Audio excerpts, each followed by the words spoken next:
Hi there, everybody. Welcome to week 7's second discussion question on the hiring practices at the Barcelona Group. Really interesting video, okay? One of the great challenges is if a company's always, there are pluses to this. I worked for a company once where the manager says, or the owner said, we are always in hiring mode, okay? He said, good people don't just come along when we have an opening. And sometimes if a good person came along, we didn't even have an opening, he would hire them anyway, assuming that at some point in time they could be useful. He'd even create a job for them, do X, Y, and Z until something in your area opens up. So I get that, which is a wonderful thing, right? But let's say you work for a company that is always in hiring mode and saying, in essence, we're getting rid of the bottom 10, 20%, whatever it is, every month because we're always looking to improve. How do you balance this? Because clearly that's going to have an impact on employee morale, right?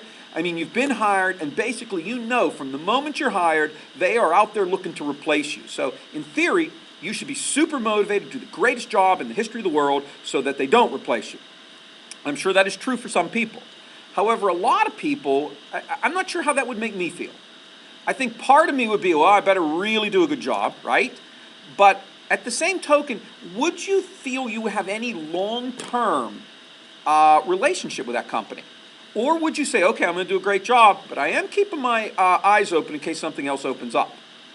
So this group, which is using a management technique of kind of weeding people out, hiring better people, because again, people certainly can be a competitive advantage for an organization. But as a manager, do you think this is a good technique? It may be. But what do you think the impact of this is on the morale of the workers in this organization? So let's look at it from both perspectives. From the company's perspective, I think what they're saying is we are using this hiring technique as a way of continuous improvement. In theory, weeding out people and bringing in new people all the time. And in theory, I think that makes a lot of sense. But again, let's look at it from the worker's perspective as well. And how does that impact morale? How does it impact your commitment to the organization? So those are a couple things, a couple different angles you can look at when trying to analyze this particular technique using organizational culture, using management, using hiring, in essence, as a tool of competitive advantage and organizational growth. That's what we're going to look at this week. Should be a really interesting discussion.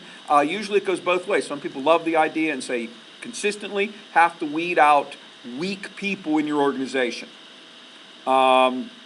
Maybe. This may be the way to do it. I don't know, but I will look forward to your insights on this discussion topic as well this week. Good luck, everybody.